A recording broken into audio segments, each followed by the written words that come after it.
পরিবার আলোচনার বিষয় কি? সবাই বলতে হবে আলোচনার বিষয়। আমাদের পরিবার আছে না? পরিবার হচ্ছে শান্তির নীড়। যার পরিবার নাই সে নীড়হারা পাখির মতো, ঠিক কিনা? এর সেবা করার কেউ নাই, এর খোঁজ খবর নেয়ার কেউ নাই, একে ভালোবাসার কেউ নাই। পরিবারের ভেতরে আছে ভালোবাসাবাসী, পরিচর্যা, অসুস্থ হলে সেবা শুশ্রূষা, যত্ন আত্মি। আমরা একটা প্রশান্তির জায়গা খুঁজে পাই পরিবারের ভেতরে, ঠিক কিনা? এজন্য আমি যদি জান্নাতে যাই, আমি চাই আমার পরিবারের সবাইকে নিয়ে যাব, ঠিক কিনা? নাকি আপনারা একা একা জান্নাতে যাবেন? একা একা জান্নাতে যেতে চান কারা কারা? দেখি হাত তুলেন। হ্যাঁ, ওই যে হাত তুলছে একজন। একা একা যাইতে হয় বালানা, একা একা যাওয়া যাবে না, আমরা সবাই মিলে যাবো ইনশাআল্লাহ। পড়েন। এজন্য রাব্বুল আলামিন বলেন, ইয়া আইয়ুহাল্লাযীনা আমানু কু আনফুসাকুম ওয়া আহলিকুম নারা ওয়াকুদুহান নাসু ওয়াল হিজারা আলাইহা মালাইকাতুন গিলাদুন শিদাদুন লা ইয়াসুনাল্লাহা মা আমারাহুম ওয়া ইয়াফআলুনা মা ইউমারুন। সুবহানাল্লাহ পড়েন। আল্লাহ ডেকে বললেন, ও বিশ্বাসীরা শোনো শোনো, তোমরা নিজেদেরকে জাহান্নামের আগুন থেকে বাঁচাও, নিজেদের পরিবার বর্গকেও ওই জাহান্নামের আগুন থেকে বাঁচাও। যে জাহান্নামের রক্ষী ফেরেশতারা খুব নির্দয়, খুব নির্মম, এদের চেহারায় হাসি নাই। রব্বুল আলামিন তাদেরকে যা আদেশ করে তারা তাই পালন করে। ওই ফেরেশতারা আল্লাহর কোনো আদেশের অবাধ্য হয় না। ওই জাহান্নামকে ভয় করো, আর জাহান্নাম থেকে নিজেও বাঁচো, নিজের পরিবারকেও বাঁচা। নিজেও বাঁচতে হবে, পরিবারকেও বাঁচাতে হবে। নিজেও জান্নাতে যেতে চাই, আব্বা আম্মা স্ত্রী সন্তান ভাই বোন সবাইকে নিয়ে জান্নাতুল ফেরদাউসে থাকতে চাই, ঠিক কি না? এজন্য রব্বুল আলামিন বিশ্বনবীকে আদেশ করলেন, ওয়া'মুর আহলাকা বিস-সালাতি ওয়াসতাবির আলাইহা। ও নবী, আপনি আপনার ফ্যামিলির সদস্যদেরকে সালাতের আদেশ করেন এবং নিজেও সালাত পালনে সচেষ্ট হন। একা একা সালাত পালন করলে হবে না, আপনার পরিবারের সবাইকে আপনি মুসল্লি বানান। নিজেও সালাত পড়েন, সন্তানদেরকেও সালাত কায়েমকারী বানান।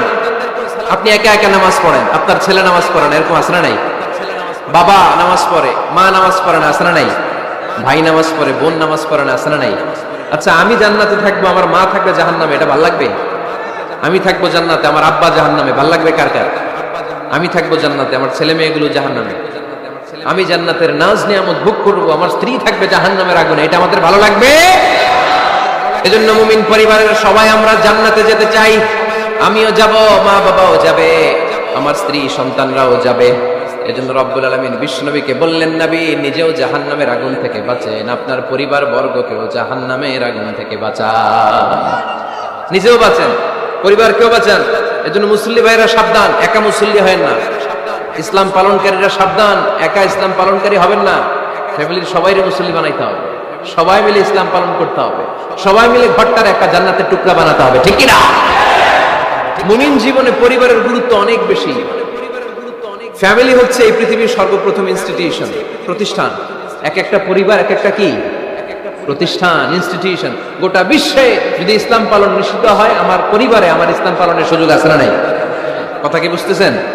বাংলাদেশে ইসলাম পালন নিষিদ্ধ করে দেওয়া হলো, মসজিদে যাওয়া নিষিদ্ধ করে দেওয়া হলো, তাফসীর মাহফিল নিষিদ্ধ করে দেওয়া হলো, জুমার খুতবা নিষিদ্ধ করা হলো, ইসলামের সব অনুশাসন পালনকে রাষ্ট্রীয়ভাবে নিষিদ্ধ করা হলো। কিন্তু আমার পরিবারের ভেতরে ইসলাম পালনের সুযোগ আছে না নাই? আমার বেডরুমের ভিতরে কেউ নিষিদ্ধ করতে পারবে কিছু? কথা বলেন।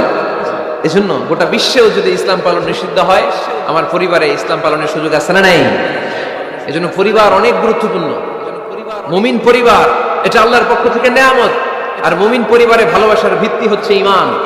মুমিন না হলে মুমিন পরিবারের সদস্য হওয়া যায় না। নূহ আলাইহিস সালাম আল্লাহরে বললেন, আল্লাহ এই মহাপ্লাবনে আপনি আমার ছেলেকে মারবেন না, ইন্নাহু মিন ইবনি, নিশ্চয়ই এই ছেলেটা সে আমার সন্তান, আমার ঔরসজাত। আল্লাহ বললেন, না নূহ, তুমি ভুল বলেছো, সে তোমার সন্তান নয়। ঔরসজাত হলেই সন্তান হয় না, ঈমান আনা লাগে। চিল্লায় বলেন ঠিক কি না? নূহ আলাইহিস সালামের এই মহাপ্লাবন নূহ আলাইহিস সালামের সন্তান কানাআনকে রক্ষা করতে পারে নাই। এজন্য মুমিন পরিবারের ভালোবাসার ভিত্তি হচ্ছে ঈমান। আওয়াজ করে বলতে হবে, বিশ্বাসীদের পরিবারের ভালোবাসার ভিত্তি কি? আরো জোরে বলেন, ভিত্তি কি? ঈমান। এজন্য আমাদের পরিবারগুলো আমাদের জন্য রহমত। আমাদের পরিবারগুলো আমাদের জন্য আল্লাহ তাআলার পক্ষ থেকে মার্সি, ব্লেসিংস এন্ড বাউন্টিজ। এই পরিবারের বন্ধন যেন কখনো নষ্ট না হয়, আমরা যেন পারিবারিক সম্প্রীতি, ভালোবাসা কখনো নষ্ট না করি। এখন ওয়েস্টের ধাক্কায়, পাশ্চাত্যের কালচারের ধাক্কায় আমাদের পরিবারগুলো নষ্ট হতে শুরু করেছে, ঠিক কিনা? আপনি খেয়াল করে দেখবেন পাশ্চাত্যে এখন পরিবারগুলোর খুব মারাত্মক অবস্থা, ভঙ্গুর পারিবারিক ব্যবস্থা। এদের পরিবার টেকে না, এরা তো বিয়েই করে না, এরা বিয়ের চেয়ে বেশি পছন্দ করে লিভ টুগেদার। আছে না নাই? বিয়ে করে না, লিভ টুগেদার পছন্দ করে, ফ্রি সেক্স, অবাধ যৌনাচার, হোমোসেক্সুয়ালিটি, সমকামিতা, ছেলেতে ছেলেতে বিয়ে, মেয়েতে মেয়েতে বিয়ে। বিয়ে যাক দু একটা হয়, এগুলো 6 মাস 1 বছরের বেশি টিকে না। ডিভোর্সের সংখ্যা বেশি, ভ্রূণপাত, সন্তান হত্যা করার সংখ্যা বেশি, সুইসাইডের সংখ্যাও বেশি, ঠিক না? রাইফেল একটা নিয়ে বের হয়ে রাস্তায় 4-5 জনকে শুট করে নিজের মাথায় নিজে গুলি করে নিজেও মরে যায়। কেন যে এগুলো করছে সে নিজেও জানে না। এরকম বিকৃত মস্তিষ্কের লোক পাশ্চাত্যে আছে না নাই? কারণ এদের পরিবার নাই, কারো বাবা আছে মা নাই, কারো মা আছে বাবা নাই। এজন্য পরিবারগুলো আল্লাহ তাআলার পক্ষ থেকে আমাদের জন্য নেয়ামত, অনেক বড় রহমত, অনেক বড় বরকত। এজন্য ইসলাম পরিবার গঠন করতে বলেছে, ইসলাম পরিবারকে সংরক্ষণ করতে বলেছে, ইসলাম এই ফ্যামিলি ইনস্টিটিউশনকে আরো শক্তিশালী করতে বলেছে। চিল্লায়া বলেন ঠিক কিনা? এই কোরআনে পরিবার নিয়ে অনেক কথা, ফ্যামিলি ম্যাটার্স নিয়ে কোরআনে একটা সূরা আল্লাহ নাযিল করেছেন, সূরাতুত তালাক, অ্যাড্রেসিং দ্য ফ্যামিলি অ্যাফেয়ার্স। শুধু ফ্যামিলি রিলেটেড কথাই সূরাতুত তালাক। আবার একটা পরিবার আল্লাহ তাআলার কাছে এতটাই প্রিয় ছিল, ওই পরিবারের নামে আল্লাহ কোরআনে একটা সূরাই দিয়ে দিয়েছেন, সূরাতু আলে ইমরান। ইমরানের পরিবারের নামে সূরা। সুবহানাল্লাহ পড়বেন না? এজন্য আমাদের পরিবারগুলো অনেক গুরুত্বপূর্ণ। আমরা বুঝি না, আমরা পরিবারের সম্প্রীতি, ভালোবাসাকে অটুট রাখার ব্যাপারে সচেতন থাকি না, কিন্তু ইসলাম এই পরিবার সংরক্ষণে অনেক গুরুত্ব দিয়েছে। আমাদের পরিবারগুলো সুখী হোক, সমৃদ্ধ হোক, শান্তিময় হোক, আমরা চাই কি চাই না? আওয়াজ করে বলেন না, চাই কি চাই না? এজন্য আজকের আলোচনার বিষয় হচ্ছে পরিবার। সুখী পরিবারের ফর্মুলা আজকে আপনাদেরকে শোনাবো, কি করে পরিবারকে সুখে রাখতে হয়, শান্তিতে রাখতে হয়। কোরআনের আলোকে শুনতে চান? শুনতে চান সবাই? কষ্ট হচ্ছে না তো? নাকি স্লোগান দিতে চান? স্লোগান চান কারা কারা দেখি? স্লোগান দাও তো একজন, আওয়াজ করে।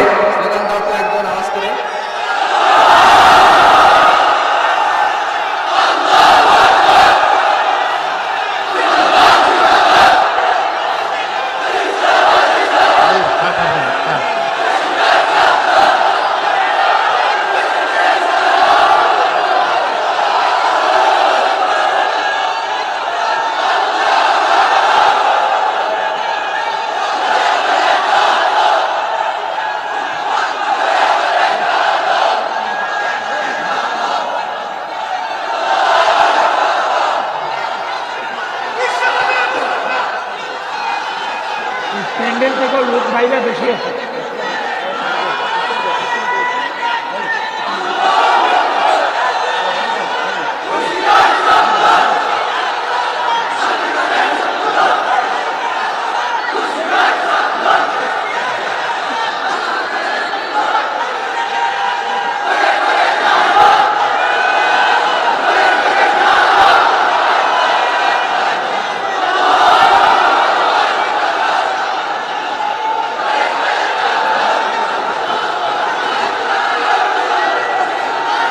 মাশাআল্লাহ।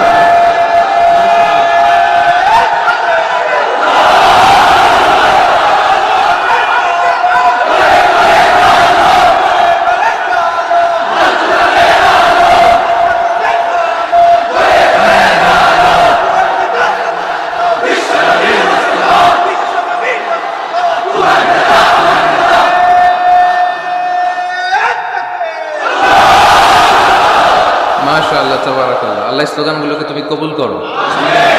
স্লোগান হয়ে গেছে, খুশি? সবাই খুশি? জিয়। ঠিক আছে, এবার আলোচনায় যাই। সুখী পরিবারের ফর্মুলা। কোন পরিবার? আওয়াজ করে বলেন, আরো জোরে বলেন। সুখী পরিবারের ফর্মুলা কোরআন সুন্নাহর আলোকে আজকে আমরা এটা জেনে যাব, কি করলে আমাদের ফ্যামিলিগুলো সুখী হবে, সমৃদ্ধ হবে। কোরআন থেকে আমরা যদি প্রেসক্রিপশন নেই, তাহলে কোরআন বলে আমাদের ফ্যামিলিগুলোকে সুখী আর শান্তিময় করতে হলে আমাদের ফ্যামিলির ভেতরে একে অপরকে সালাম দেওয়ার প্রচলন বাড়াইতে হবে। কি দিবেন? আওয়াজ করে বলেন কি দিবেন? ফাইদা دخلتم بيوتا فسلموا على أنفسكم تحية من عند الله مباركة طيبة রব্বুল আলামিন বলেন যখন তোমরা তোমাদের ঘরে ঢুকবা ঢুকেই পরিবারবর্গকে একে অপরকে সালাম দাও, এটা আল্লাহর পক্ষ থেকে অভিবাদন পদ্ধতি, এটা বরকতময়, এটা পবিত্র। সুবহানাল্লাহ পড়েন। ইদা দাখালতুম বুয়ুতান ফাসাল্লিমু আলা আনফুসিকুম, ঘরে ঢুকেই সালাম দাও। সালাম মানে শান্তি, সালাম দেই না এজন্য ঘরে শান্তিও নাই, ঠিক কি না? আজকে যে সালাম দেওয়া যাবে না, বাসায় যে ভাবির আগে সালাম দিবেন, পারবেন না? ভাবি আগে দিতে হবে। কে আগে দিবে শুনি? আপনি আগে। তুমি বিয়ে করছো নি? হ্যাঁ, আগে আগে সালাম দিবেন। রাজি আছেন? ঘরে ঢুকেই সালাম। বাবা দিবে ছেলেকে সালাম, ছেলে দিবে বাবাকে সালাম, স্বামী দিবে স্ত্রীকে সালাম, স্ত্রী দিবে স্বামীকে সালাম, ভাই দিবে বোনকে সালাম, বোন দিবে ভাইকে সালাম। সালাম মানে শান্তি, সালাম নাই এজন্য ঘরেও শান্তি নাই। চিল্লায় বলেন ঠিক কি না? এজন্য আল্লাহ বললেন তোমার ঘরে যখন তুমি ঢুকবা ফাইদা দাখালতুম বুয়ুতা ফাসাল্লিমু আলা আনফুসিকুম, তোমরা নিজেদেরকে সালাম দাও। তাহিয়াতাম মিন ইনদিল্লাহ, এটা আল্লাহর পক্ষ থেকে অভিবাদন পদ্ধতি। মুবারাকাতান তাইয়্যিবা, এই সালামের মধ্যে আছে বরকত, এটা পবিত্র। এজন্য ঘরে যদি আমরা সালামের প্রচার প্রসার বাড়াই, আমাদের ঘরগুলোরে শান্তিময় করবে কে? এটা হচ্ছে নিজেদের ঘর। নিজেদের ঘরে ঢুকলাম সালাম দিলাম, অন্যের ঘরে তার সালাম টালাম লাগবে না, না? অন্যের ঘরেও লাগবে। সে আদেশ ও কোরআনের ভেতরে আছে না নাই?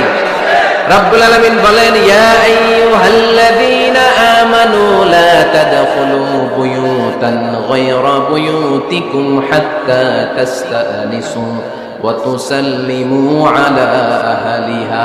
সুবহানাল্লাহ পড়েন। আল্লাহ রেখে বললেন ও ঈমানদার, ও বিশ্বাসীরা, অন্যের ঘরে যখন তোমরা প্রবেশ করবা খবরদার প্রবেশ করার আগে অনুমতি নিয়ে নাও। অনুমতি নেওয়ার পাশাপাশি ঘরে ঢোকার আগে সালাম দিয়ে দাও। সুবহানাল্লাহ পড়েন। তাহলে নিজের ঘরে ঢুকি আর অন্যের ঘরে ঢুকি, ঢুকে কি দিব? আওয়াজ করে বলতে হবে কি দিব? সালাম। আমি আপনাদেরকে সালাম দেই, উত্তর দেন আসসালামু আলাইকুম ওয়া রাহমাতুল্লাহ। এবার আপনারা আমাকে সালাম দেন, আমি উত্তর দিব ওয়া আলাইকুম আসসালাম ওয়া রাহমাতুল্লাহ। পারা যাবে নাকি বলবেন আমি বউরে কেন দেব, উনি না আমার আগে দিব? আমি জামাই, আমি স্বামী, আমি হাজবেন্ড। আচ্ছা হাজবেন্ডের কি বলেন সিলেটি ভাষায়? স্বামীরে জামাই কইতাইনি, জামাই। তো জামাই আগে দিবে না বউ আগে দিবে? হ্যাঁ বলেন, আমি আগে দিব। কে আগে দিবে? আমি।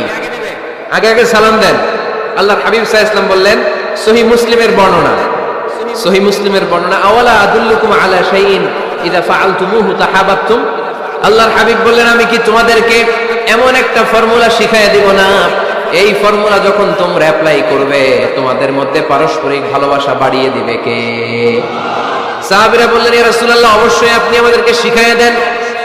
কোন সেই ফর্মুলা, যেই ফর্মুলা অ্যাপ্লাই করলে আমাদের মধ্যে ভালোবাসা বেড়ে যাবে? আল্লাহর হাবিব বললেন আফশুস সালাম বাইনাকুম, নিজেরা নিজেদের মধ্যে সালামের প্রচার করো, প্রসার করো। দেখা হলে একে অপরকে তোমরা বেশি বেশি সালাম দাও। আফশুস সালাম বাইনাকুম, নিজেরা নিজেদের মধ্যে সালাম দাও। সালাম নাই ফলে ভালোবাসা নাই, সালাম নাই ফলে আমার ঘরে শান্তি নাই। তাহলে ঘরে শান্তি আনার এক নম্বর ফর্মুলা হচ্ছে সালাম। চিল্লায় বলতে হবে সুজানগরের ভাইরা, এক নম্বর ফর্মুলার নাম কি? সালাম। সাইয়েদনা আদম আলাইহিস সালামকে যখন আল্লাহ তাআলা বানালেন, বানানোর পরে আল্লাহ বলেন না আদম সিজদা করো, আদম কোরআন তেলাওয়াত করো, আদম জিকির করো, আদম তাসবিহ পড়ো। না, আল্লাহ প্রথম যে আদেশটা দিয়েছেন সেটা হচ্ছে সাল্লিম, আদম সালাম দাও। আদম কি দাও? সালাম দাও। আল বাদিউ বিসসালামি বারিউম মিনাল কিবর, আগে আগে যে সালাম দেয় তার অন্তর থেকে অহংকার উঠিয়ে নেয় কে? আমাদের অন্তরে অহংকার আছে না নাই? যাদের অন্তরে বেশি বেশি অহংকার তার আমরা বেশি বেশি সালাম দিব। আমাদের হৃদয়টাকে অহংকার মুক্ত করে দিবে কে? সেই বুখারীর বর্ণনা, লাম্মা খালাকাল্লাহু আদম ওয়া কানা তুলুহু 60 যিরাআন, রব্বুল আলামিন সাইয়েদনা আদম আলাইহিস সালামকে যখন তৈরি করলেন 60 হাত লম্বা করে বানালেন। আবার আমরাও যারা জান্নাতের ভেতরে ঢুকবো আমাদেরকেও সেদিন 60 হাত লম্বা করে বানিয়ে দিবেন কে? কয় হাত লম্বা হয়ে ঢুকবেন জান্নাতে? 60 হাত। সাইয়েদনা আদম আলাইহিস সালামকে যখন আল্লাহ তাআলা বানালেন, বানিয়ে আল্লাহ তাআলা প্রথম যে আদেশটা করলেন সেটা হচ্ছে সাল্লিম, আদম সালাম দাও। কি দাও?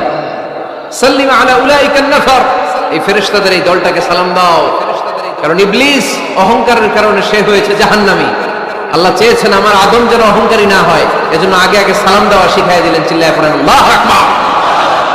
আগে যে সালাম দেয় তার হৃদয় থেকে অহংকারকে আল্লাহ মুক্ত করে দেয়, এজন্য আগে সালাম দিবেন। মুরব্বীরা বসে থাকবেন না যে বাচ্চাটা আমার আগে দিবে। অনেক মুরব্বীরা এরকম করে যে আমি দেবো কেন, আমি তো মুরব্বী, ছোটরা আমারে দিবে, এরকম আছে না নাই? আপনি দেন না। আপনি কয়েকদিন দিতে দিতে লজ্জায় পড়ে বাচ্চাটাও আপনার সালাম দিতে শুরু করবে, ঠিক কিনা? আপনি আপনার স্ত্রীকে কয়েকদিন দিয়ে দেখেন না, কয়েকদিন দিয়ে দেখেন, দেখবেন কয়েকদিন পরে আপনার স্ত্রীও আপনাকে সালাম দিতে শুরু করবে, ঠিক কিনা? এজন্য ফ্যামিলিতে সুখ শান্তি আনার প্রথম মাধ্যম হচ্ছে সালাম। প্রথম মাধ্যম কি? সালাম দিন আর সালামতে থাকুন। সালাম দিন আর কিসে থাকুন? সালামতে থাকুন। জান্নাতে যখন জান্নাতীরা যাবে, জান্নাতীদেরকে বারবার সালাম দেওয়া হবে। প্রতিটা গেটেই ফেরেশতারা সালাম দিবে। চিল্লায় পড়েন আল্লাহু আকবার। ফেরেশতারা বলবে সালামুন আলাইকুম তিবতুম ফাদখুলুহা খালিদিন। ও জান্নাতীরা আসেন, বসেন, আল্লাহর পক্ষ থেকে আপনাদের জন্য সালাম। ওয়া তাহিয়াতুহুম ফিহা সালাম। জান্নাতের অভিবাদন পদ্ধতির নাম হচ্ছে সালাম। জান্নাতীরাও একে অপরকে সালাম দিবে। সুবহানাল্লাহ পড়েন। জান্নাতে ঢুকলেই সালাম, জান্নাতে বসলেই সালাম, জান্নাতে একে অপরের সাথে দেখা হলেই সালাম। তাই যারা ঘরের ভিতরে জান্নাতি আমেজ উপভোগ করতে চান তারা একে অপরকে সালাম দিবেন। রাজি আছেন? সালাম দিন আর সালামতে থাকুন। ঘরে যারা জান্নাতি সুখ অনুভব করতে চান তারা সালাম দিবেন। তাহলে আজকে থেকে ঘরে সুখ সমৃদ্ধি আর শান্তি ফিরিয়ে আনার প্রথম ফর্মুলা আমরা জানলাম সালাম। চিল্লায় বলেন প্রথম ফর্মুলা কি? মনে থাকবে না ভুলে যাবেন? বাসায় যে আজকে সালাম দেয়া যাবে? সবাই পারবেন? মাশাআল্লাহ। 1 নম্বর পয়েন্ট শেষ।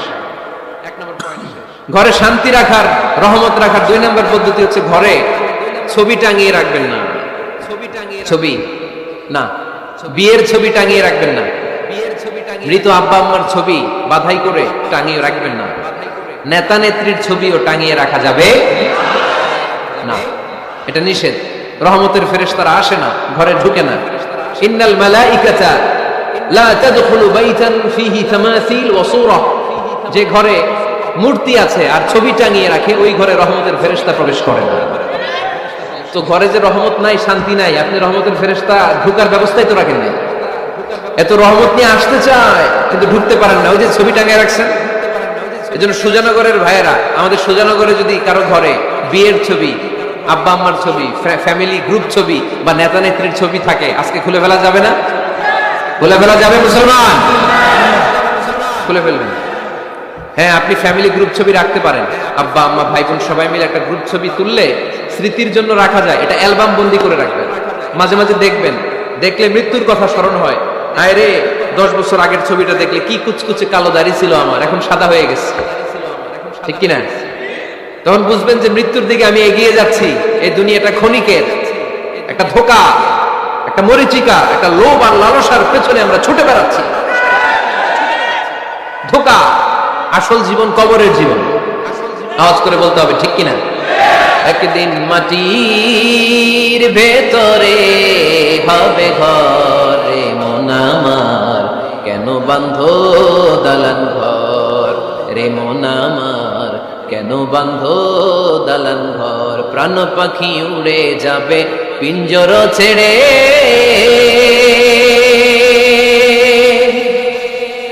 ধরা ধামে সবই রবে তুমি যাবে চলে। বন্ধু বান্ধব যত, মাতা পিতা দ্বারা সুত, বন্ধু বান্ধব যত, মাতা পিতা দ্বারা সুত, সবই হবে তোমার পরে মন আমার, কেন বাঁধো দালান ঘর। একদিন মাটির ভেতরে হবে ঘরে মন আমার, কেন বাঁধো দালান ঘর। ঠিক কিনা? পুরাতন ছবির অ্যালবামগুলো খুললে মৃত্যুর কথা স্মরণ হয়। আহা, দাদা পাশে বসা ছিল, আজকে দাদা নাই। নানারা নিয়ে একটা ছবি তুলে অ্যালবামে রাখছিলাম, আজকে নানা নাই। বাবার সাথে ছবি ছিল, আজ বাবা নাই, মৃত্যুর কথা স্মরণ আছে না নাই? প্রয়োজনে আব্বা আম্মার সাথে বা নিজেদের ফ্যামিলি গ্রুপ পিকচার তুলতে পারবেন, এটা অ্যালবাম বন্দি করে রাখেন, কিন্তু টাঙিয়ে রাখা যাবে? রাখবেন আপনারা? রাখবেন না। অনেকে কুকুরের শো পিস কিনে, কুকুরের, বিড়ালের, কুমিরের শো পিস কিনে শো কেসে সাজিয়ে রাখে, আছে না নাই? সুজানগরে বোধহয় এগুলো নাই, তাই না? হ্যাঁ, সুজানগরে এগুলো আছে না? এগুলো আপনি রাখতে পারবেন না, এগুলো রাখবেন না। ইন্নাল মালাইকাতা লা তাদখুলু বাইতান ফিহি তামাসিল ওয়া সূরা, যেই ঘরে ছবি টাঙিয়ে রাখা হয়, মূর্তি সাজিয়ে রাখা হয়, আল্লাহর রহমতের ফেরেশতারা ওই ঘরে কঠিন কালেও প্রবেশ করে না। তবে ছোট্ট মেয়েদেরকে পুতুল কিনে দেয়া যায়। কাদেরকে কথা বলেন? ছোট্ট মেয়েদেরকে দেখবেন ওরা পুতুলকে বাচ্চার মতো আদর করে, এটার দুধ খাওয়ায়, এটার জন্য রান্না করে, গোসল করায়, আছে না নাই? আম্মা জান আয়েশা রাদিয়াল্লাহু তাআলা আনহা পুতুল নিয়ে খেলা করতেন। নারীদের, ছোট্ট মেয়েদের জন্য এটা জায়েজ রাখা হয়েছে এই কারণে, কারণ কিছুদিন পরেই তারা মা হতে চলেছে, ঠিক কিনা? কেমন করে বাচ্চা কাচ্চা লালন পালন করবে, কেমন করে আমাদের আগামী প্রজন্মকে তারা গড়ে তুলবে, ওইটার একটা প্রশিক্ষণ খেলার মাধ্যমেই ছোটবেলায় যেন তাদের হয়ে যাবে। এজন্য ছোট্ট মেয়েদের জন্য পুতুল দিয়ে খেলাকে শরিয়ত জায়েজ রেখেছে। চিল্লায় পড়েন সুবহানাল্লাহ। কত সুন্দর আমাদের ইসলাম, check and balance, check and balance. কিন্তু ছবি টাঙিয়ে রাখা যাবে না, কুকুরের শো পিস, কুমিরের শো পিস শো কেসে সাজিয়ে রাখা যাবে, শান্তি আসবে না ঘরে, জাহান্নামের টুকরা হয়ে যাবে ঘর। ঘরের ভেতরে গিটার রাখা যাবে না, গিটার চেনেন? হারমোনিয়াম রাখা যাবে না, ঢোল তবলা, বাজারে ঢোল বাজারে বাঁশি, আছে না নাই? ঢোল রাখতে পারবেন না। বংশী বাজায় কে রে সখী, বংশী বাজায় কে, বংশী রাখা যাবে না। বংশী মানে বাঁশি, এই বাঁশি, ঢোল, তবলা, হারমোনিয়াম, গিটার, এগুলো যদি ঘরে থাকে রহমতের ফেরেশতা ঢুকে না। আল্লাহ হাবিব সাল্লাল্লাহু আলাইহি ওয়াসাল্লাম বলেছেন, বুইস্তু লিউকাসসিরাল মাযামির, ঢোল, বাদ্য, হারমোনিয়াম, তবলা এগুলোকে ভেঙে মাটির সাথে চুরিয়ে দেওয়ার জন্য আমি বিশ্বনবী আগমন করেছি। চিল্লায় বলেন ঠিক কিনা? এজন্য আল্লাহর হাবিব বললেন, ইন্নাল মালাইকাতা লা তাদখুলু বাইতান ফীহি তামাসিল ওয়া সূরা। মুসনাদে আহমদ ইবনে হাম্বলের হাদিস। আল্লাহর রহমতের ফেরেশতারা ওই সমস্ত ঘরে কশিন কালেও প্রবেশ করে না যেই ঘরে ছবি টাঙানো আছে আর আছে মূর্তি। কথা বুঝতে পেরেছেন? তাহলে এগুলো রাখা যাবে না। হিন্দি সিরিয়াল দেখা যাবে না, ঠিক কিনা? এমনও ফ্যামিলি আছে বাবা ছেলে একসাথে বসে হিন্দি সিরিয়াল দেখে, ইন্ডিয়ান নায়িকাদের কোমর দুলানো ডান্স দেখে, আছে না নাই? সিরিয়ালের জন্য পাগল এদেশের মেয়েরা। আলহামদুলিল্লাহ, এদের মধ্যে এখন পরিবর্তন হইতেছে, এরা এখন ওয়াজ দেখা শুরু করতেছে, ঠিক কিনা? তার মানে তাফসির মাহফিলগুলোর সফলতা আছে না নাই? আল্লাহর মেহেরবানি। অনেক বোনরা বলে, হুজুর আগে সিরিয়াল দেখতাম, এখন ওয়াজ দেখি। আলহামদুলিল্লাহ করবেন না? হিন্দি সিরিয়াল দেখবেন না, অশ্লীল নাটক দেখবেন না। টেলিভিশনে হিন্দি সিরিয়াল, হিন্দি সিনেমা, অশ্লীল নাটক দেখলে রহমতের ফেরেশতারা ওই ঘরে প্রবেশ করে। তাহলে কি দেখবেন? টিভিতে কি দেখবেন বলেন? হ্যাঁ, ফিতা দেখতে হয়, ওয়াজ দেখতে হয়নি। আচ্ছা, টিভিতে আপনারা ইসলামিক প্রোগ্রামগুলো দেখবেন। রমাদানে অনেক ইসলামিক প্রোগ্রাম করে টেলিভিশন চ্যানেলগুলো, এগুলো দেখবেন। সৌদি আরবের সরাসরি লাইভ প্রোগ্রাম, এগুলো দেখবেন। জিওগ্রাফিক্যাল চ্যানেল আছে, দেখবেন। অ্যানিমেলস কিংডম দেখবেন, আফ্রিকার জঙ্গলে কত ধরনের প্রাণী পাওয়া যায়, সাগরের অতল গহ্বরে কি ধরনের মাছ আল্লাহ সৃষ্টি করে রেখেছে, সি ওয়ার্ল্ড আমরা জানি না, সাগরের অতল গহ্বরের রাজ্য কেমন। অ্যানিমেলস কিংডম আর জিওগ্রাফিক্যাল চ্যানেল, এগুলো দেখবেন। টক শো দেখতে পারেন, নিউজ দেখতে পারেন। এমন প্রোগ্রামগুলো দেখেন যেগুলো শিক্ষণীয়, নিজেকে জ্ঞানী ও আলোকিত করে গড়ে তুলতে সহায়তা করে, এমন প্রোগ্রামগুলো দেখবেন। আওয়াজ করে বলেন ঠিক কিনা? এর বাইরে হিন্দি সিরিয়াল, নাচানাচি, রূপবানে নাচে কোমর দুলায়া, আছে না নাই? ফেরেশতারা বলবে তো করে পিটামু আমরা ঝুলায়া। এগুলো দেখা যাবে, তাহলেই শান্তি আসবে। তাহলে সালামের পরে 2 নাম্বার যে ফর্মুলা জানলাম, ছবি টাঙিয়ে রাখা যায় না, ঘরে মূর্তি, কুকুরের মূর্তি, শোপিস রাখা যায় না, হিন্দি সিরিয়াল, অশ্লীল নাটক, গান বাজনা এগুলো ঘরে দেখা যাবে না। এগুলো দেখলে আল্লাহর রহমত ঘরের ভেতরে প্রবেশ করবে না। মনে থাকবে সবার? মনে থাকবে তো? আওয়াজ করে বলেন না। 3 নাম্বার, ঘরে মাঝে মাঝে নামাজ পড়বেন। ঘরে মাঝে মাঝে কি করবেন? সহিহ মুসলিমের হাদিস, আল্লাহ রাসূল সাল্লাল্লাহু আলাইহি ওয়াসাল্লাম বলেছেন, তোমরা মসজিদে ফরজ নামাজের পরে ঘরের জন্য কিছু সুন্নাহ আর নফল নামাজ রেখে দিও।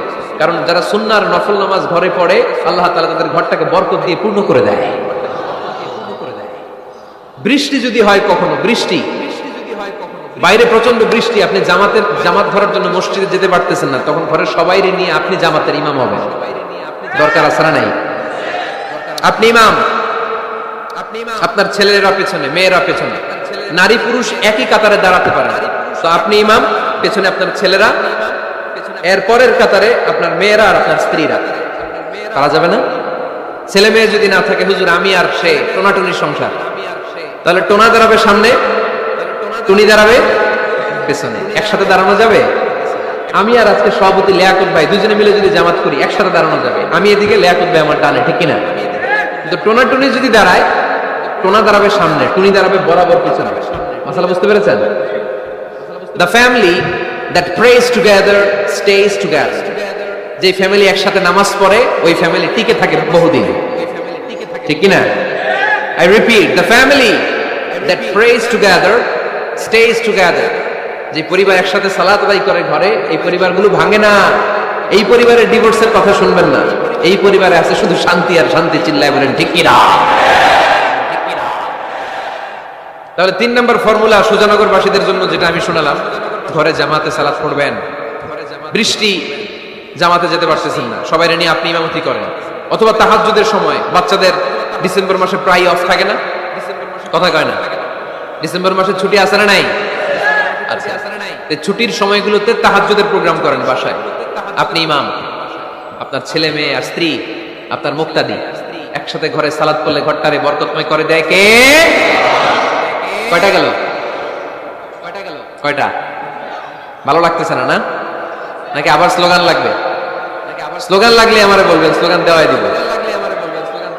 আওয়াজ করে বলতে হবে কয়টা গেল? 3টা।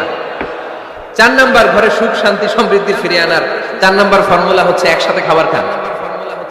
কিভাবে খাবার খাবেন? একসাথে বসে খাবার খান।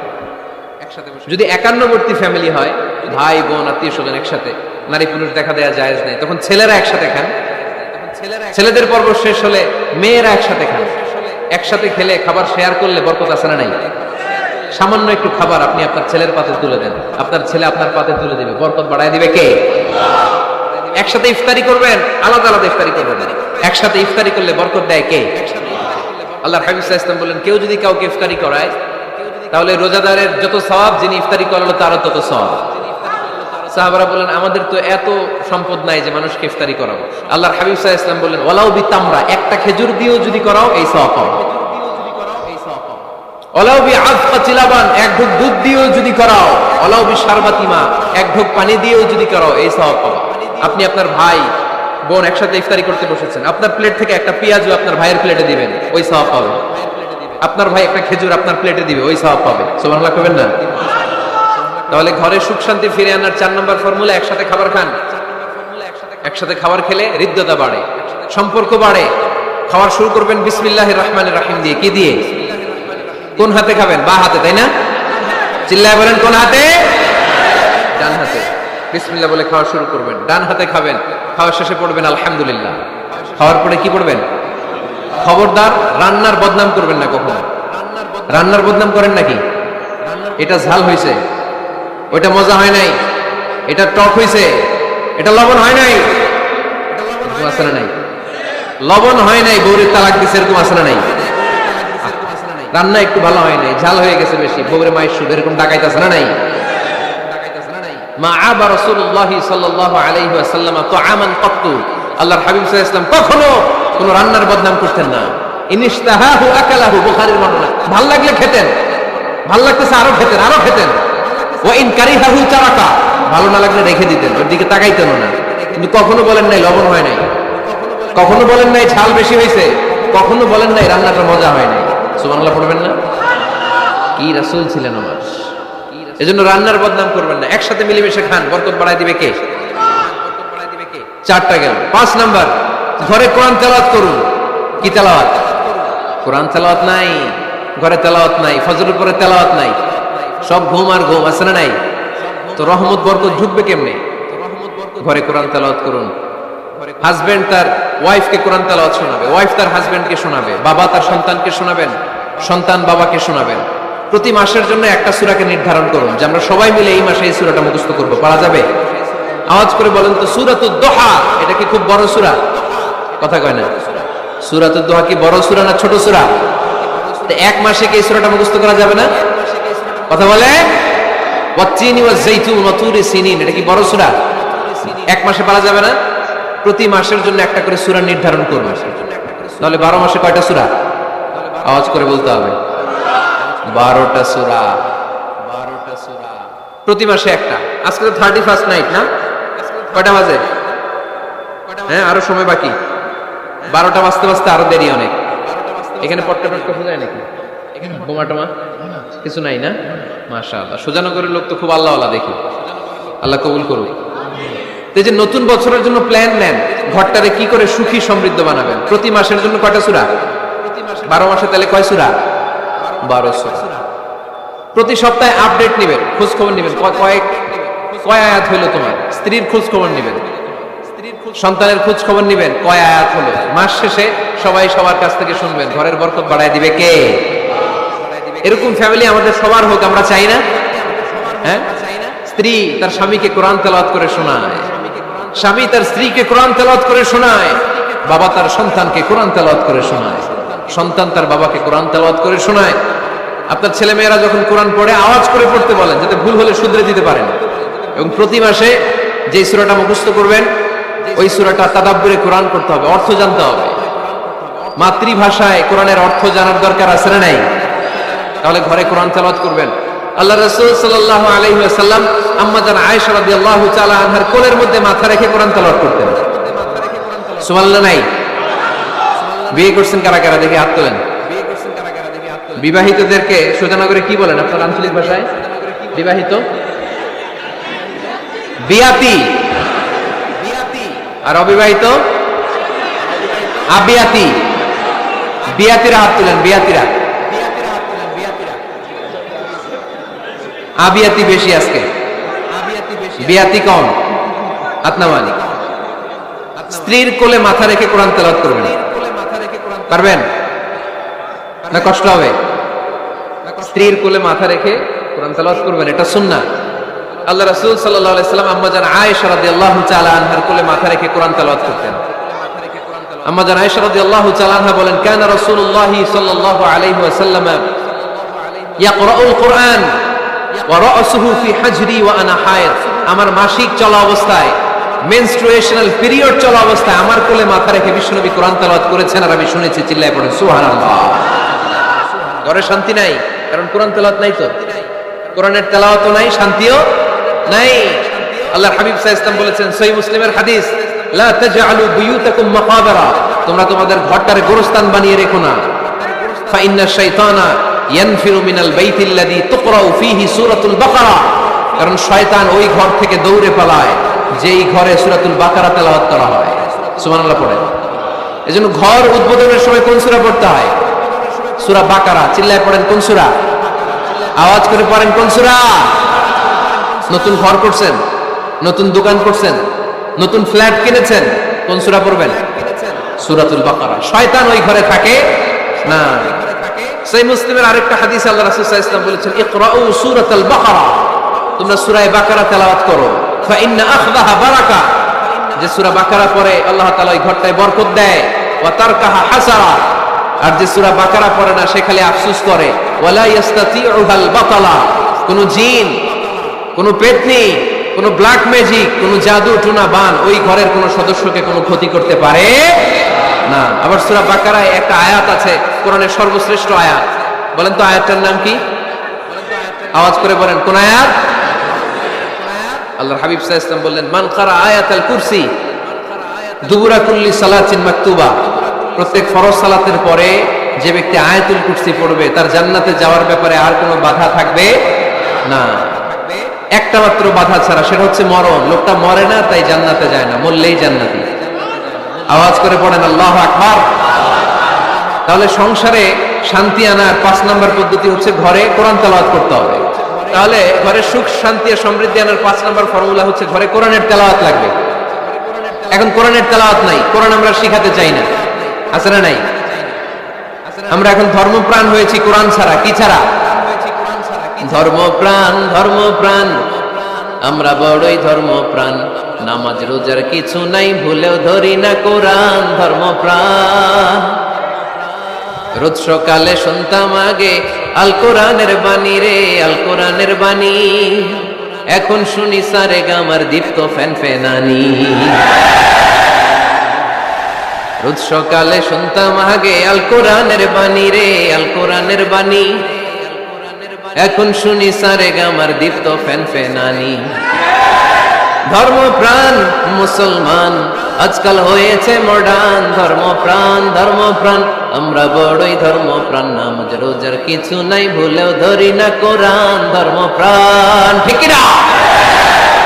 প্রতিদিন কোরআন শিখায় যে তার পকেট যায় ফাঁকা রে, তার পকেট যায় ফাঁকা। সপ্তাহে 2 দিন গান শিখায় যে নেয় তো 1000 টাকা। ধর্মপ্রাণ মুসলমান আজকাল হয়েছে মডার্ন। ধর্মপ্রাণ, ধর্মপ্রাণ, আমরা বড়ই ধর্মপ্রাণ। নামাজ রোজার কিছু নাই, ভুলেও ধরি না কোরআন। ধর্মপ্রাণ, এরকম ধর্মপ্রাণ আমরা কেউ হতে চাই? প্রতিদিন ফজরের পরে আমার ঘর থেকে কোরআন তেলাওয়াত হোক, আমরা চাই কি চাই না? ঘরে সুখ সমৃদ্ধি আর শান্তি আসার মাধ্যম হচ্ছে কোরআন তেলাওয়াত করা। ঘরে কোরআন তেলাওয়াত বাড়ায় দেন, ঘরে শান্তি বাড়ায় দিবে কে? কয়টা গেল? হ্যাঁ, 5টা না? শুনতেছে তোমার সাহেব? 6 নাম্বার হচ্ছে মাঝে মাঝে বেড়াতে যাবেন। ভাবিরে নিয়ে বেড়াতে যাবেন। পারা যাবে? জি হয়। এই যে আপনাদের এখানে জাফলং আছে না? জাফলং আর কি আছে সিলেটে? মাধবকুণ্ড আর হাকামুখী, সবচেয়ে বড় হাওর বাংলাদেশে। আমি গিয়েছিলাম একবার। এই হাকালুকিতে যে 2 জন হারায় যাবে, 2 জন 2 দিকে। পারা যাবে? যাবেন। আল্লাহ রাসূল সাল্লাল্লাহু আলাইহি ওয়াসাল্লাম যেতেন, স্ত্রীদেরকে নিয়ে মরুভূমিতে বেড়াতে যেতেন। আউটিং এ যান, মাঝে মাঝে ফ্যামিলি ট্যুরে যান। কুল সিরু ফিল আরদ সুম্মা আনজুরু কাইফা কানা আকিবাতুল মুকাদ্দিবিন। জমিনে ঘুরে বেড়াও আর দেখো মিথ্যাবাদীরা পৃথিবীতে কি করেছে আর তাদের সাথে আমি কি আচরণ করেছি। ঠিক কিনা? সুযোগ হলে মিশরে যান, ফেরাউনের লাশ দেখে আসেন। কারুনের বাড়িতে যান, ধ্বংসস্তূপ দেখে আসেন। পারলে জর্ডানে যান, মৃত সাগর দেখে আসেন। সমকামিতার কারণে লূত আলাইহিস সালামের কওমের লোকদেরকে আল্লাহ জমিন থেকে উঠে একটা আঘাত করেছেন জমিনে। ফাজআলনা আলিয়াহা সাফিলাহা, জমিনের উপরের মাটিকে আমি নিচে ঢুকিয়েছি, নিচের মাটিকে আমি উপরে ঢুকিয়েছি। উপর থেকে শিলা আর প্রস্তর বৃষ্টি নাজিল করে পুরো জমিনটারে আমি মাসাকার করে দিয়েছি। ওইখানে এখন ডেড সি, লোহিত সাগর, মৃত সাগর। ওখানে কোনো মাছ জন্মায় না, কোনো কাঁকড়া জন্মায় না, ব্যাঙ জন্মায় না, কিচ্ছু জন্মায় না। লবণের ডেনসিটি, ঘনত্ব এত বেশি, ওখানে কোনো মানুষ ডুবেও না। গজবের জায়গা। সুযোগ হলে দেখে আসেন। টাকা পয়সা ভালো থাকলে সময় হলে প্রায় ফ্যামিলি মেম্বারদেরকে নিয়ে উমরায় যান। কই যাবেন? উমরায় যান। নবদম্পতি যারা, বা রিসেন্টলি তোমরা যারা বিয়ে করতে যাচ্ছ, you are going to be a new couple, পারলে তোমাদের হানিমুনটা উমরায় সেরে ফেলো। পারা যাবে না? স্বামী স্ত্রী 2 জনে মিলে মক্কায় চলে যাও। আল্লাহর ইবাদত, আল্লাহর ঘরে সিজদা দিয়ে নতুন জীবনটাকে নতুন ভাবে শুরু করো। বরকত দিবে কে? তাহলে ঘরে বা ফ্যামিলিতে সুখ সমৃদ্ধি নিয়ে আসার 6 নাম্বার মাধ্যম হচ্ছে আউটিং এ যাওয়া, মাঝে মাঝে বেড়াতে যাওয়া। আল্লাহ রাসূল সাল্লাল্লাহু আলাইহি ওয়াসাল্লাম বেড়াতে যেতেন, সফরে স্ত্রীদেরকে নিয়ে যেতেন। সহিহ বুখারীর বর্ণনা, কানা রাসূলুল্লাহ সাল্লাল্লাহু আলাইহি ওয়াসাল্লাম ইযা আরাদা সাফারান আকরা বাইনা আজওয়াজিহি। আল্লাহ রাসূল সফর করলে কোন স্ত্রীকে নিয়ে যাবেন তিনি স্ত্রীদের নাম লিখে লটারি করতেন। সুবহানাল্লাহ নাই? কি করতেন? কোরআ, আরবিতে বলে কোরআ, বাংলায় বলে লটারি। এই লটারি জায়েজ, এই লটারি জায়েজ আছে। স্ত্রীদের নাম লিখে কোরআ করতেন, লটারি। যার নাম আসতো তাকে নিয়ে আল্লাহর হাবিব সাল্লাল্লাহু আলাইহি ওয়াসাল্লাম সফরে বেরিয়ে যেতেন। সফরে স্ত্রীদের সাথে দৌড়াদৌড়ি করতেন। সুবহানাল্লাহ পড়বেন না? আম্মা জান আয়েশা রাদিয়াল্লাহু তাআলা আনহাকে আল্লাহর হাবিব সাল্লাল্লাহু আলাইহি ওয়াসাল্লাম এত ভালোবাসতেন, আল্লাহর হাবিব সাল্লাল্লাহু আলাইহি ওয়াসাল্লাম বলতেন, আয়েশা চলো দৌড়াদৌড়ি করি। ওই যে দেখা যায় খেজুর গাছ, চলো কে কার আগে যেতে পারে। 2 জন দৌড়ালেন। বিয়ের প্রথম দিকে আম্মা জান আয়েশা রাদিয়াল্লাহু তাআলা আনহা ফার্স্ট হয়ে গেলেন, কারণ তখন তিনি চিকন ছিলেন, এত মোটা ছিলেন না। আবার অনেক বছর পরে আরেক সফরে যখন আম্মা জান আয়েশা সফরে লটারিতে নাম আসলো। ওই সফরে আবার আল্লাহ হাবিব সাল্লাল্লাহু আলাইহি ওয়াসাল্লাম বললেন, আয়েশা চলো আজকেও দৌড়াদৌড়ি করি। দুইজন দৌড় দিলেন। এবার আর আম্মা জান আয়েশা রাদিয়াল্লাহু তাআলা আনহা জিততে পারলেন না, যেহেতু মোটা হয়ে গেছেন। আল্লাহ রাসূল সাল্লাল্লাহু আলাইহি ওয়াসাল্লাম দৌড়ে গাছ ধরে ফার্স্ট হয়ে গেলেন। সুবহানাল্লাহ পড়েন। আম্মা জান আয়েশা এবার রাগ করে বসে আছেন। আল্লাহর হাবিব সাল্লাল্লাহু আলাইহি ওয়াসাল্লাম বললেন, হাদিহি সাবকাতু বিতিল, ওই যে কয়েক বছর আগে আয়েশা একদিন রাতে তুমি আমারে হারাই দিছিলে, আজকে তোমারে হারাইয়া ওটার প্রতিশোধ তুলে নিলাম। সুবহানাল্লাহ পড়তে পারলেন না? কি ভালোবাসাবাসী ছিল, কি খুনসুটি ছিল, কি আদর সোহাগের সমৃদ্ধ সুখী শান্তির একটা সংসার ছিল বিশ্বনবী সাল্লাল্লাহু আলাইহি ওয়াসাল্লাম। তিনি স্ত্রীদের সাথে খোশ গল্প করতেন, বিনোদন করতেন, হাসি ঠাট্টা করতেন। তবে এই বিনোদন ছিল সুস্থ বিনোদন, এই রসিকতা ছিল সুস্থ রসিকতা, ঠিক কিনা? আমরা এটা করতে চাই না। অনেকের চেহারা, আমাদের চেহারার মধ্যে কোনো হাসি নাই, খালি রাগ আর রাগ, আছে না নাই? অনেকে দেখবেন 5 বছর একবারও হাসি নাই। সুজানগরে আলহামদুলিল্লাহ এরকম নাই। সুজানগরে এই যে সবাই হাসতেছে, সবার মুখে হাসি। হাসবেন, মুচকি হাসবেন, মুচকি হাসি দেওয়া সুন্নাত। আর মুচকি হাসতে পয়সা লাগে না। পয়সা লাগে তা হাসেন না কেন? মুচকি হাসেন, হাসি দেওয়া সুন্নাত। তো তাহলে 6 নাম্বার যে পদ্ধতি আমরা পেলাম ঘরে সুখ শান্তি আনার, মাঝে মাঝে ফ্যামিলি মেম্বারদেরকে নিয়ে আমরা হাকালুকি হাওড়ে হারিয়ে যাব, আমরা মাধবকুণ্ড বেড়াতে যাব, আমরা জাফলং এ যাব, পারলে আমরা কক্সবাজার সমুদ্র সৈকতে যাব, যেমনটি আল্লাহর হাবিব সাল্লাল্লাহু আলাইহি ওয়াসাল্লাম স্ত্রীদেরকে নিয়ে বেড়াতে যেতেন। ইনশাআল্লাহ পড়েন। পারবেন তো? যাবেন তো সবাই? 7 নাম্বার পদ্ধতি সংসারে সুখ শান্তি ফিরে আনার, ফ্যামিলি গুরুত্বপূর্ণ বিষয়ে সিদ্ধান্ত নিতে পরামর্শ করবেন। ফ্যামিলি মিটিং কি করবেন? কি মিটিং? ফ্যামিলি মিটিং করবেন, পরামর্শ। এক্ষেত্রে স্ত্রী, সন্তান, ভাই, বোন, আব্বা আম্মা সবার পরামর্শ নেবেন। অনেকে আছে কারো কথা শোনে না, মনে যা চায় তাই করে, আছে না নাই? পরে আফসোস করে, পরে হাই হাই করে। কারণ যারা পরামর্শ করে এরা কোনোদিন হাই হাই করা লাগে না। চিল্লায় বলেন ঠিক কি না? এজন্য আল্লাহ বললেন, ওয়াশাবিরহুম ফিল আমরি ফাইদা আযামতা ফাতাওয়াক্কাল আলাল্লাহ। গুরুত্বপূর্ণ বিষয়ে সিদ্ধান্ত নেবার আগে তোমরা পরামর্শ করে নাও। যখন তোমরা পরামর্শ করে সঠিক সিদ্ধান্তে উপনীত হয়ে যাবে, তখন তাওয়াক্কুল করবা একজনের উপর, তিনি কে? সিদ্ধান্ত যখন নিয়ে ফেলবেন আল্লাহর উপর তাওয়াক্কুল করবেন। এজন্য পরামর্শের কোনো বিকল্প নাই। পরামর্শ নেবেন, স্ত্রীদেরও পরামর্শ নেবেন। অনেকে বলে, আরে মেয়ে মানুষ কি পরামর্শ নেবে, আমি তো সব জানি। এরকম আছে না নাই? অনেক সময় নারীদের পরামর্শ কাজে লাগে। আমাদের বোনদের মাথায় ভালো ভালো বুদ্ধি আছে না নাই? বুদ্ধি আছে। আপনারা হুদাইবিয়ার সন্ধির নাম শুনেছেন? কত হিজরিতে? 6ষ্ঠ হিজরিতে 1400 সাহাবা আল্লাহ রাসূল সাল্লাল্লাহু আলাইহি ওয়াসাল্লামকে নিয়ে উমরা করার জন্য গেল। কিন্তু কাফেররা মক্কায় ঢুকতে দিবে না। তখন একটা সন্ধি হলো যে এই বছর আমরা ফিরে যাব। আল্লাহর হাবিব সাল্লাল্লাহু আলাইহি ওয়াসাল্লাম ওই সন্ধিতে রাজি হলেন। আংটির মধ্যে মুহাম্মদ রাসূলুল্লাহ সিল মারলেন, রাজি। কিন্তু সাহাবারা রাজি না। সাহাবারা বললেন, ইয়া রাসূলুল্লাহ, এত কষ্ট করে 1400 সাহাবা উমরা করার জন্য এসেছি, উমরা না করেই আমরা ফিরে যাব, আমরা যাব না। আল্লাহ হাবিব সাল্লাল্লাহু আলাইহি ওয়াসাল্লাম এদেরকে আদেশ করলেন, কুমু ওয়ানহারু, যেহেতু সন্ধি হয়েছে আমি সন্ধি ভঙ্গ করতে পারবো না। সন্ধির নিয়ম অনুযায়ী এবছর আমরা ফিরে যাব, আমরা উমরা করব না। আর যেহেতু আমরা পশু নিয়ে এসেছি, সবাই পশু জবাই করো, মাথার চুল হালাক করে হালাল হয়ে যাও। কিন্তু কেউ কথা শোনে না, কেউ কথা শোনে না। 1400 সাহাবা বসে আছে। আল্লাহ রাসূল সাল্লাল্লাহু আলাইহি ওয়াসাল্লাম ধমক দিয়ে আদেশ করলেন, কুমু ওয়ানহারু, দাঁড়াও, পশুগুলোকে জবাই করো, মাথার চুল ফেলে দিয়ে হালাল হয়ে যাও। কেউ কথা শোনে না। আবার বললেন, কুমু ওয়ানহারু, 1400 সাহাবা, কেউ শুনে না। আল্লাহর হাবিব সাল্লাল্লাহু আলাইহি ওয়াসাল্লাম এত বিব্রতকর পরিস্থিতিতে কখনো পড়েন নাই, কোনোদিন না। মনটা খারাপ করে আল্লাহ রাসূল সাল্লাল্লাহু আলাইহি ওয়াসাল্লাম তাঁবুর ভিতরে ঢুকে গেলেন। ওই সফরে লটারিতে নাম এসেছিল উম্মে সালামা রাদিয়াল্লাহু তাআলা আনহা। সুবহানাল্লাহ পড়বেন না? উম্মে সালামা রাদিয়াল্লাহু তাআলা আনহা আমাদের আম্মা জান, আল্লাহ রাসূল সাল্লাল্লাহু আলাইহি ওয়াসাল্লামের স্ত্রী। বিশ্বনবী সাল্লাল্লাহু আলাইহি ওয়াসাল্লামকে চিন্তিত আর বিমর্ষ দেখে জিজ্ঞেস করলেন, ইয়া রাসূলুল্লাহ, কি সমস্যা? আল্লাহর হাবিব সাল্লাল্লাহু আলাইহি ওয়াসাল্লাম পুরো ঘটনাটা খুলে বললেন। খুলে বলার পরে এবার উম্মে সালামা বললেন, ইয়া রাসূলুল্লাহ, আমার মাথায় এক বুদ্ধি আছে। আমার মাথায় কি আছে? এক বুদ্ধি আছে, আপনি চাইলে এটা আমল করতে পারেন। আল্লাহর হাবিব সাল্লাল্লাহু আলাইহি ওয়াসাল্লাম বললেন, কি বুদ্ধি আছে তোমার মাথায়, বলো।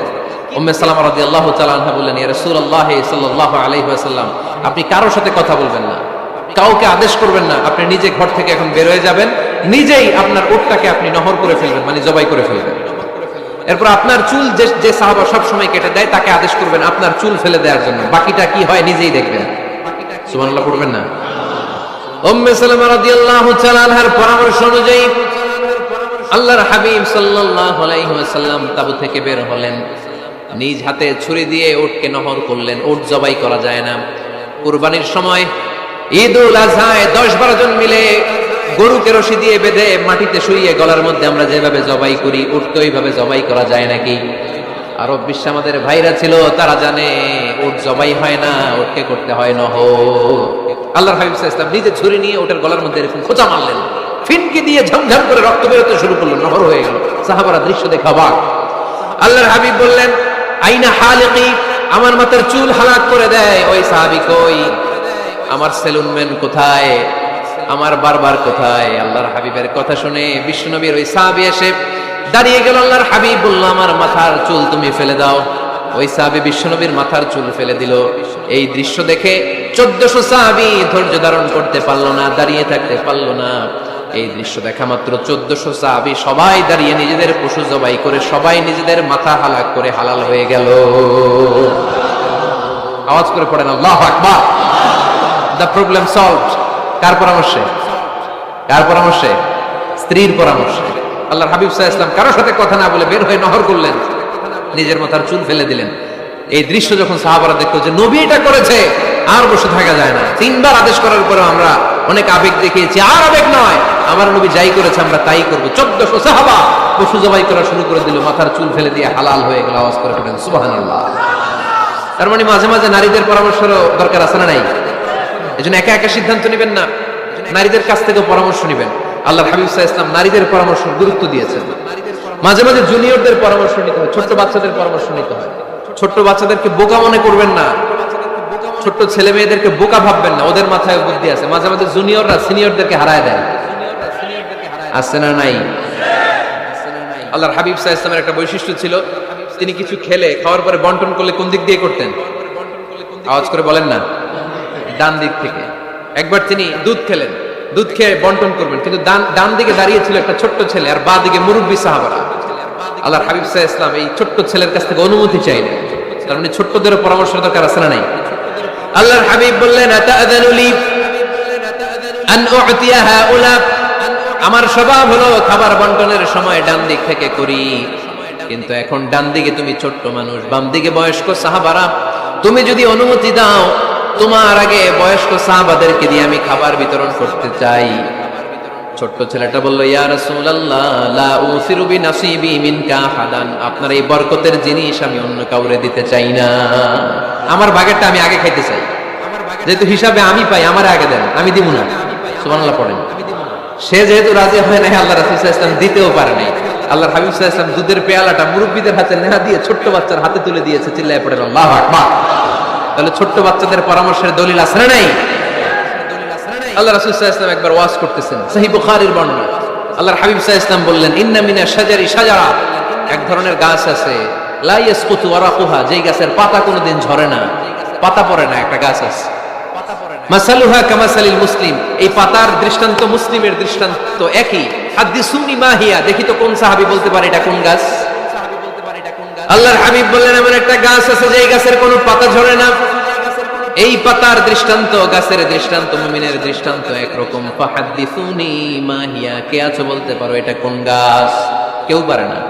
সাহাবারা মনে করছে এটা মরুভূমির কোন একটা গাছ হবে। কেউ বাড়ির পাশে যে খেজুর গাছ আছে এটা খেয়াল করেনি, সবাই চলে গেছে অন্য গাছের দিকে। ক্যাকটাস, গুলমলতা, মরুভূমির রেয়ার যে গাছগুলো আছে, দুর্লভ দুষ্প্রাপ্য গাছগুলো, তারা এক একজন একটার পর নাম বলতে আরম্ভ করলো। আল্লাহ রাসূল সাল্লাল্লাহু আলাইহি ওয়াসাল্লাম বললেন হয় নাই, একজন বলে একটা, আল্লাহর হাবিব বললেন হয় নাই। সবশেষে কেউ যখন পারে না, আল্লাহ রাসূল সাল্লাল্লাহু আলাইহি ওয়াসাল্লাম বললেন, ইন্নাহা নাখলা, এটা খেজুর গাছ। এটা কি গাছ? সবাই বলেন, কি গাছ? খেজুর গাছ। কেউ পারে নাই। ওয়াজ শেষ, নসিহত শেষ, সবাই বাড়ি ফিরে যাচ্ছে। সাইয়েদনা ওমর ফারুক রাদিয়াল্লাহু তাআলা আনহু, উনি ওনার ছেলে আব্দুল্লাহ ইবনে ওমরকে নিয়ে যাচ্ছে। আব্দুল্লাহ ইবনে ওমর হঠাৎ করে বললেন, আব্বা, আল্লাহ রাসূল যখন জিজ্ঞেস করেছিল এটা কোন গাছ, আমি কিন্তু জানতাম এটা খেজুর গাছ, আমি কিন্তু জানতাম। ওমর ফারুক বললেন, বলো নাই কেন? আব্দুল্লাহ ইবনে ওমর বলেন, আব্বা আপনি পারেন না, আমার চাচা আবু বকর পারে না, মুরব্বী সাহাবারা কেউ পারে না, আমি মাঝখান দিয়ে কেমনে বেয়াদবি করি? সুবহানাল্লাহ পড়বেন না? ওমর ফারুক বললেন, বলো কি? তুমি যদি আজকে বিশ্বনবীর সামনে উত্তরটা দিতে পারতা, আমার ছেলে উত্তর দিতে পেরেছে, এটা যেন আমার বুকটা এত বড় হয়ে যেত। ও আব্দুল্লাহ, কেন তুমি বললা না? আজকে কেউ প্রশ্নের উত্তর করতে পারে নাই। তুমি যদি বিশ্বনবীর সামনে দাঁড়িয়ে প্রশ্নের উত্তর করতে পারতা, আমার বুকটা এত বড় হয়ে যেত। কেন বললা না? তুমি বললে আমি বড্ড খুশি হয়ে যেতাম। সুবহানাল্লাহ পড়েন। তার মানে মাঝে মাঝে জুনিয়ররা সিনিয়রদেরকেও হার মানায় দেয়, এরকম আছে না নাই? এজন্য পরামর্শ করবেন, অবশ্যই পরামর্শ করবেন, অবশ্যই পরামর্শ করবেন। সাইয়েদনা ওমর ফারুক যখন খলিফা, তিনি মুরব্বীদের মিটিং এ একটা ছোট্ট বাচ্চাকে রাখতেন, অল্প বয়স্ক এক সাহাবী। ওই সাহাবীর নাম আব্দুল্লাহ ইবনে আব্বাস রাদিয়াল্লাহু তাআলা। মুরব্বীরা মনে কষ্ট পেলেন, কিরে এই ছেলের সমান নাতি আছে আমার ঘরে, আমার নাতি আছে এই ছেলের সমান, এই ছেলেকে কেন রাখে? ওমর ফারুক বললেন, একদিন দেখাই দিব আপনাদেরকে কেন রাখি। ওমর ফারুক একদিন সবাইকে বললেন, ইদা জাআ নাসরুল্লাহি ওয়াল ফাতহ ওয়া রাআইতান নাস ইয়াদখুলুনা ফি দীনিল্লাহি আফওয়াজা। এটা কোন প্রেক্ষাপটে নাজিল হয়েছে আপনারা কে জানেন বলেন তো? এক সাহাবী বললেন, এই সূরা দ্বারা বোঝানো হয়েছে আমাদের যখন বিজয় অর্জিত হবে তখন যেন আমরা বেশি বেশি আল্লাহর প্রশংসা করি। ওমর ফারুক বললেন, উত্তর হয় নাই। আরেক বয়স্ক সাহাবী বললেন, আমাদেরকে রব্বুল আলামিন বড় বড় শহর বিজয়ের ব্যাপারে আদেশ দিয়েছে, এই সূরা দ্বারা আমি এটা বুঝেছি। ওমর ফারুক বললেন, হয় নাই। কেউ যখন উত্তর করতে পারে নাই, ওমর ফারুক বললেন, ও আব্দুল্লাহ ইবনে আব্বাস, তুমি এই সূরার ব্যাপারে কি জানো? আব্দুল্লাহ ইবনে আব্বাস বলেন, হুয়া আজালু রাসূলিল্লাহ, এই সূরা দ্বারা বিশ্ব নবীর আগাম মৃত্যুকে বোঝানো হয়েছে। ইদা জাআ নাসরুল্লাহি ওয়াল ফাতহ, নবী হে যখন বিজয় আসবে, আল্লাহর পক্ষ থেকে সাহায্য আসবে, ওয়া রাআইতান নাসা ইয়াদখুলুনা ফি দীনিল্লাহি আফওয়াজা, আপনি দেখবেন দলে দলে বানের পানির মতো লোকজন কালিমার ছাতার নিচে প্রবেশ করতেছে। তো সবাই যখন কালিমা পড়ে মুসলমান হয়ে যাবে, সবাইকে মুসলমান বানানোই ছিল বিশ্বনবীর মিশন। মিশন যখন কমপ্লিট, নবী থাকার পৃথিবীতে আর দরকার নাই। এই সূরা দ্বারা আল্লাহ বুঝিয়েছেন বিশ্বনবী পৃথিবীতে আর বেশি দিন বেঁচে নাই। চিল্লায় বলেন ঠিক কিনা? ওমর ফারুক ডেকে বললেন, আব্দুল্লাহ মারহাবা, মারহাবান বিকা ইয়া আব্দুল্লাহ ইবনে আব্বাস। ও আব্দুল্লাহ ইবনে আব্বাস, মাশাআল্লাহ তাবারাকাল্লাহ, কেউ সঠিক উত্তর না দিতে পারলেও তুমি সঠিক উত্তর দিয়েছো। তুমি এই সূরার ব্যাপারে যতটুকু জানো আমিও জানি ততটুকু। পড়েন সুবহানাল্লাহ। তুমি সঠিক উত্তর দিয়েছো। এই হাদিসগুলো প্রমাণ করে মাঝে মাঝে জুনিয়ররা সিনিয়রদেরকে হারিয়ে দেয়। চিল্লায় বলেন ঠিক কিনা? এজন্য মাঝে মাঝে বাচ্চা ছেলেদেরও পরামর্শের দরকার আছে না নাই? ঘরে সুখ নাই, শান্তি নাই, কারণ পরামর্শ করেন না তো। আব্বা আম্মার পরামর্শ নেন, স্ত্রীদের পরামর্শ নেন, ছেলে মেয়েদের পরামর্শ নেন। গুরুত্বপূর্ণ সিদ্ধান্ত নেওয়ার আগে পরামর্শ করে সিদ্ধান্তগুলো নেওয়ার দরকার আছে না নাই? পরামর্শ করে ফ্যামিলি মিটিং এ যদি আমরা সিদ্ধান্ত নেই, ওই সিদ্ধান্তে বরকত দিবে কে? আওয়াজ করে বলেন, ওই ঘরটারে বরকতময় করে কে? কয়টা গেল? 7টা। 8 নাম্বার হচ্ছে প্রত্যেকটা ঘরে এক একটা পারিবারিক পাঠাগার গড়া চাই, ফ্যামিলি লাইব্রেরি। কার কার ঘরে পারিবারিক পাঠাগার আছে দেখি? সুজানগরে মাশাআল্লাহ, মাশাআল্লাহ পড়েন, আওয়াজ করে পড়েন মারহাবা। যাদের ঘরে নাই তাদের ঘরে একটা পাঠাগারের দরকার আছে না নাই? একটা শোকেস বানাবেন, ওখানে ইসলামী বইগুলো রাখবেন, ইসলামী সাহিত্যগুলো রাখবেন, তাফসিরগুলো রাখবেন, হাদিসের বইগুলো রাখবেন। একটা পারিবারিক পাঠাগারের দরকার আছে না নাই? কোরআনের প্রথম আয়াত হয়েছে পড়ো। কোরআনের প্রথম আয়াত কি? আল কোরআনের প্রথম বাণী পড়ো, আল হাদিসে নবীর কথা পড়ো। আল কোরআনের প্রথম বাণী পড়ো, আল হাদিসে নবীর কথা পড়ো। পড়ে পড়ে শেখো, শিখে শিখে তুমি তোমার নিজের জীবন গড়ো। পড়েন আমিন। কোরআনের প্রথম কথা কি? ইকরা, পড়ো। কোরআনের প্রথম কথা কি? ইকরা বিসমি রাব্বিকাল্লাযী খলাক, খলাকাল ইনসানা মিন আলাক। ইকরা ওয়া রাব্বুকাল আকরাম আল্লাযী আল্লামা বিল কলম আল্লামাল ইনসানা মা লাম ইয়ালাম। পড়েন সুবহানাল্লাহ। পড়ো তোমার প্রভুর নামে যিনি তোমায় শিখিয়েছেন। Read in the name of your Lord who has created. পড়ো। পড়ার কোনো বিকল্প নাই, আপনার পড়তেই হবে। বেঁচে আছেন পড়েন, সুস্থ তো পড়েন, অসুস্থও পড়েন, মরে যাচ্ছেন তখনও পড়েন, পড়তে পড়তে মরেন। ও মিয়া, মরার সময় পড়ার দরকার আছে না নাই? মরার সময় পড়বেন লা ইলাহা ইল্লাল্লাহ মুহাম্মাদুর। এটা না পড়লে হবে? তার মানে মরার সময় পড়তে হবে। চিল্লায় বলেন ঠিক কিনা? তাহলে সুখী, সমৃদ্ধ, আলোকিত একটা পরিবার গড়ার 8 নম্বর পয়েন্ট হচ্ছে একটা ফ্যামিলি লাইব্রেরি। প্রত্যেকটা ঘরে একটা পাঠাগার থাকা চাই। আজ থেকে এই যে 2019 সালের শেষ রজনী, 2020 সাল শুরু হবে আর ঘন্টাখানিক পরেই আমরা এই সিদ্ধান্ত যেন নেই যে আমাদের প্রত্যেকের ঘরে আমরা যেন ছোট্ট করে একটা পাঠাগার বানাই, ওখানে যেন বিভিন্ন ধরনের বই, বিভিন্ন ধরনের বইয়ের কালেকশন রাখি। বই কিনুন, বই পড়ুন, প্রিয়জনকে বই উপহার দিন। বই কিনে কেউ কোনোদিন দেউলিয়া হয় না, ঠিক কিনা? পড়তে রাজি আছেন তো? এই যে কোরআনের বঙ্গানুবাদ পাওয়া যায় না এখন, কথা বলেন। স্মার্টফোন আছে কার কার দেখি? স্মার্টফোন আছে কার কার দেখি? হ্যাঁ, কারা কারা স্মার্ট দেখি? কারা কারা স্মার্ট দেখি? হাজার হাজার স্মার্ট, মাশাআল্লাহ। এই স্মার্টফোনের ভেতরে আল কোরআন নামে বাংলায় কোরআনের একটা অ্যাপস পাওয়া যায়, কথা বলেন। পাওয়া যায় কি যায় না? আজকে থেকে এই অ্যাপসটা ডাউনলোড করে প্রতিদিন এক আয়াত, দুই আয়াত, তিন আয়াত করে পড়া শুরু করে দেন। বাঁচতে হলে পড়তে হবে, বাঁচতে হলে জানতে হবে, ঠিক কিনা? এই স্লোগান আমাদেরকে শিখায়। এই স্লোগান তো আল্লাহ, এই স্লোগান দিয়েই তো আল্লাহ কোরআন শুরু করছে। ইকরা বিসমি রাব্বিকাল্লাযী খালাক। বাঁচতে হলে জানতে হবে, বাঁচতে হলে পড়তে হবে, পড়ার কোনো বিকল্প নাই। আওয়াজ করে বলেন ঠিক কিনা? সুজানগরের ভাইয়েরা, মোবাইলের অ্যাপসের ভেতরে আমরা কোরআন রাখতে রাজি আছি তো সবাই? হাদিসের অ্যাপস ডাউনলোড করতে রাজি আছি তো? বাস রাজি আছি, ডাউনলোড করে রাইখা দেবো, আর কেউ পড়বো না নাকি? হ্যাঁ, প্রতিদিন একটা আয়াত হলেও যেন আমরা পড়ি। আল্লাহ যা বলা দরকার সব বলে দিয়ে গেছে, নতুন করে আর কিছু বলবে না। আমরা যেন পড়াশোনা করি, আমরা যেন একটা পাঠাগার বানাই। আবারও কখনো আসার সুযোগ হলে আমি জিজ্ঞেস করবো, যদি আমার মনে থাকে যে আপনাদের পাঠাগার আছে কার কার ঘরে, সেদিন সবার হাত তুলতে হবে। এমনি পারা যাবে তো? আল্লাহ তুমি তৌফিক দাও। কয়টা গেল? ঘরের সুখ শান্তি ফিরে আনার 9 নম্বর খুব জরুরি একটা পয়েন্ট, সেটা হচ্ছে ফ্যামিলি মেম্বারসদের মধ্যে মিউচুয়াল রেসপেক্ট লাগবে, পারস্পরিক শ্রদ্ধাবোধ। কেউ কারো দোষ খোঁজা যাবে না, কিন্তু আমরা দোষ খোঁজায় ব্যস্ত, ঠিক কিনা? ইগো ইগো ইগো আমাদেরকে শেষ করে দিল। ইগো প্রবলেম আছে না নাই? বৌমা শাশুড়ির দোষ খুঁজে, শাশুড়ি দোষ খুঁজে বৌমা। এগুলো আমাদের এলাকায়, সুজানগরে নাই। হ্যাঁ, আছে আছে আছে। ফ্যামিলিটা জাহান্নামের টুকরা হয়ে গেছে। বউ শাশুড়ি দেখতে পারে না, শাশুড়ি বউ দেখতে পারে না, আছে না নাই? এর কারণটা কি শুনি বলেন।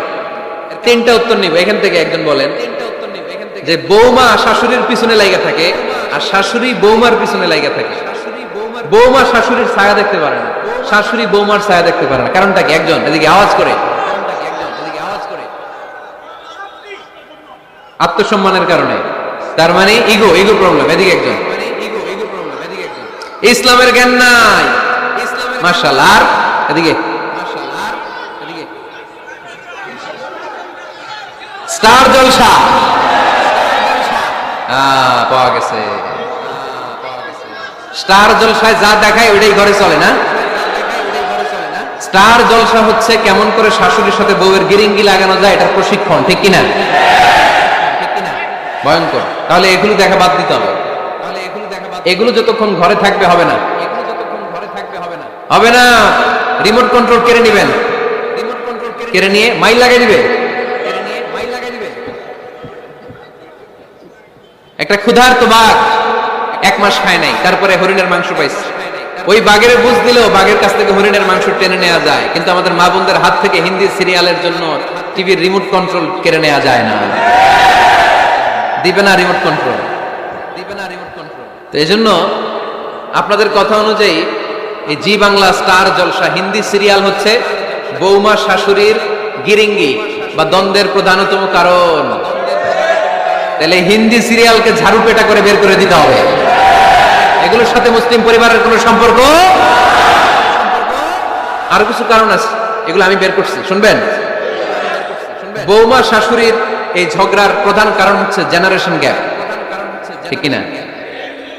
শাশুড়ি এক জেনারেশনের আর বৌমা আরেক জেনারেশনের। শাশুড়ি ভাবে একরকম, বৌমা ভাবে আরেক রকম। শাশুড়ি চায় বউর উপর খবরদারি করতে, বউ চায় শাশুড়ির উপর খবরদারি করতে। এই ডমিনেটিং এর কারণে কিলাকিলি আছে না নাই? এটা ঠিক না।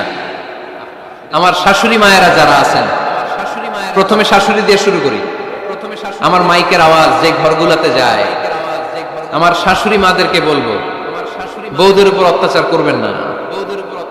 ছেলেরে প্রশ্ন করে, তোর কাছে তোর বউ বড় না আমি বড়? আছে না নাই? এটা একটা প্রশ্ন হইলো। তোর বউ বড় না আমি বড়? দুইজনেই বড়। তো এক ছেলে সুন্দর উত্তর দিছে, আমার কাছে ভালো লাগছে উত্তরটা শুনে। এক মা প্রশ্ন করছে, তোর এতদিন আমি লালন পালন করে বড় করলাম, জীবন যৌবন তোর জন্য শেষ করলাম, আজকে বউ পাইয়া বউ তোর আপন হয়ে গেল। এবার ছেলে উত্তর দিছে, মা আমার মুখ থেকে মা ডাক শোনার জন্য তুমি কি কষ্টটাই না করছো জীবনে। 10 মাস আমারে পেটে ধারণ করলা, খাইতে পারো নাই, বমি করছো, খালি ওষুধ খাইছো, তোমার পেট কেটে আমারে বের করা হয়েছে, 2 বছর আমারে দুধ খাওয়াইছো, পেশাব পায়খানা পরিষ্কার করে, বয়স যখন 3-4 তখন তোমার আমি মা ডাকছি। এই মা ডাকটা শোনার জন্য তুমি এত কষ্ট করছো, আর আরেকবারের মাইয়া এই ঘরে আইসে তোমার মা ডাকা শুরু করছে। যেই মেয়েটা তোমারে মা ডাকে সে আমার আপন হবে না কেন মা? ঠিক কিনা? এই মা ডাক শোনার জন্য তুমি এত কষ্ট করলা, আমার লালন পালন করলা, 10 মাস পেটে ধরলা, পেশাব পায়খানা পরিষ্কার করলা, এরপরে মা ডাক শুনতে পারছো। আর আরেকবারের মেয়ে জানা নাই চিনা নাই এসেই তোমার ডাকা শুরু করছে মা। তো যে আমার মারে মা ডাকে তার স্থান তো আমার কলিজায়, ঠিক কিনা?